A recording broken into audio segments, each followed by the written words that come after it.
আসসালামু আলাইকুম গাইস, আমি আবার আজকে নিয়ে চলে আসলাম আপনাদের কাছে নতুন রেসিপি।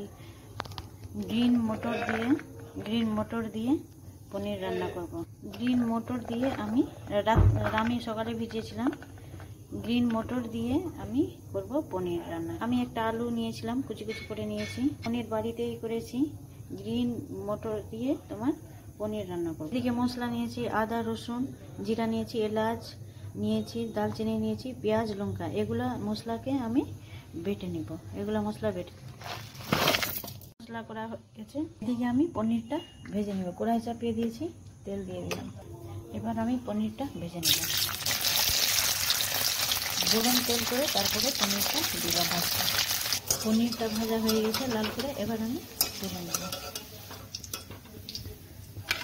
নিলাম। এবার আমি মটরকে ভেজে নেব। মটর আর আলুকে একসাথে আমি ঢেকে ভেজে নেব।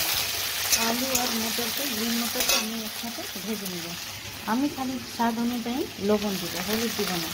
লবণ দিয়ে ঢেকে ভাজলে তাড়াতাড়ি ভাজাটা হয়ে যাবে। এবার আমি এটাকে ভালো করে ঢেকে দেব। ভালো করে ভাজা হয়ে গেছে। এবার আমি বের করে নেব। মটর আর আলু ভালো করে পনিরের মতন ভাজা হয়ে গেছে। এবার আমি মশলাগুলো ভাজবো, তো ওই জন্য আমি দিয়েছি গোটা জিরা। কিছু গোটা জিরাকে ভেজে নিব। এবার কুচি করে পেঁয়াজ লঙ্কা রেখেছি, কুচি করে পেঁয়াজ লঙ্কা দিয়ে দেবো কুচি করে। একটু করে আদা রসুন রেখেছি। এবার এটাকে আমি থেতো করে নেব। পুরো আদা রসুনকে আমি থেতো করে নেব। থেতো করা হয়ে গেছে। এবার আমি দিয়ে দেবো পেঁয়াজ লঙ্কা, আদা রসুনটা লাল হয়ে গেছে। এবার আমি দিয়ে দেবো কিছু ক্যাপসিকাম কেটে রেখেছি, দিয়ে দেবো ক্যাপসিকাম। এবার দিয়ে দেবো কুচি করে রেখেছি টমেটো দুটো। এবার বাটা মশলাটা দিয়ে দেবো। একসাথে এবার আমি ভেজে নেবো সব কিছু। এবার আমি পরিমাণ মতন স্বাদ অনুযায়ী আমি লবণ দিয়ে দিব হলুদ। 1.5 চামচ দিলাম হলুদ, কালার অনুযায়ী। এটাকে আমি ঢেকে ভেজে নেব ভালো করে।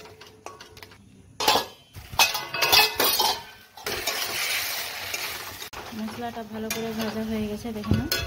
এবার আমি দিয়ে দেবো মটর আর আলু।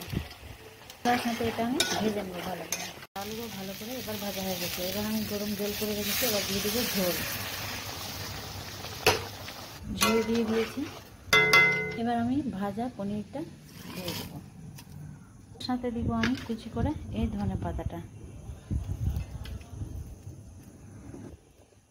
এবার আমি তরকারিটাকে বড় করে দিব।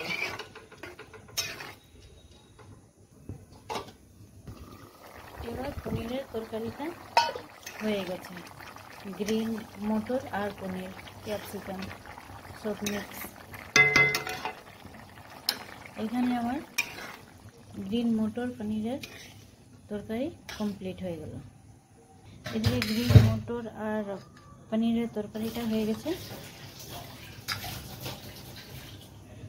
এবার আমি করে নেব, এদিকে রুটির জন্য আটা রেডি করে নেব। নিয়েছি 2 বাউল নিয়েছি আটা, নিয়ে নেব 1 চামচ লবণ। আমি একটু জল দিয়ে মেখে নেব আটাটাকে। ভালো করে আটা মাখা হয়ে গেছে। এবার আমি 2 মিনিটের জন্য ঢেকে রাখবো। এদিকে তাওয়া চাপিয়ে দিয়েছি রুটির জন্য, তাওয়া গরম হতে। এবার আমি রুটির গুলি করে নেব। রুটির গুলি করা হয়ে গেছে। এবার আমি আটা ছিটিয়ে দেবো উপরে একটু। এবার একসাথে আমি 3টা রুটি বেলবো। এরকম করে এমনি চাপা দিয়ে দেবো। আমি একসাথে 3টা রুটি বেলে নেব। একটা দিলাম, আটা দিয়ে দিয়েছি, ভালো করে লাগিয়ে নিয়েছি আটাটা যেন সেটে না যায়। ওই জন্য আমি একসাথে দেবো 3টা রুটি বেলবো। বেলা হয়ে গেছে। 3বারে 9টা রুটি বেলে নিলাম। এবার আমি সবকে সেঁকে নেব। সেঁকা হয়ে গেছে।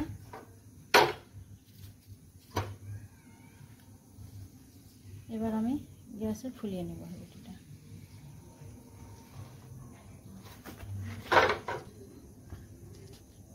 এর জন্য সবগুলো আমার রুটি কমপ্লিট হয়ে গেল রান্না করা। এখানে এটা করেছি কাঁকরোলের ভাজা, করেছি লাউয়ের ভাজা, কাঁকরোলের ভাজা আর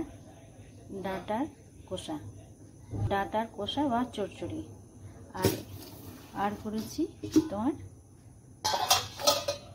মটর পনির, গ্রিন মটর দিয়ে পনিরটা রান্না করেছি।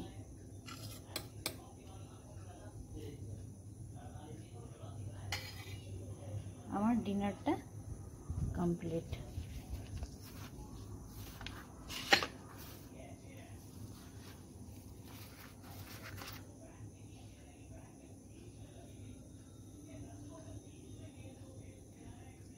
Okay guys, thank you. Khuda Hafiz.